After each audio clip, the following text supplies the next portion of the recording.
est suspendu.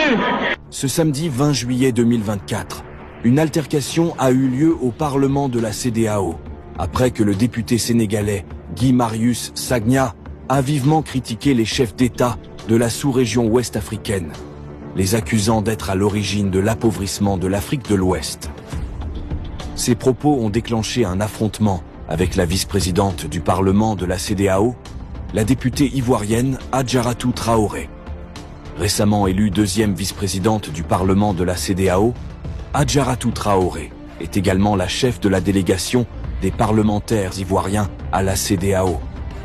Depuis le début de la première session ordinaire du Parlement de la CEDEAO, Guy Marius Sagna n'a cessé de critiquer les dirigeants ouest-africains, notamment Faure Gnassingbé, Patrice Talon et Alassane Ouattara.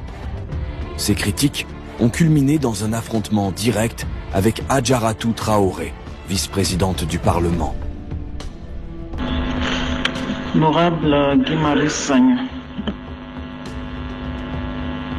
Merci beaucoup Madame la Présidente, chers collègues, bonjour. Merci au PNUD qui nous a fait un bon exposé avec des éléments très importants, très intéressants, que je trouve fiables. Le PNUD peut avoir d'excellents chiffres, mais la vision politique du PNUD est mauvaise, est catastrophique.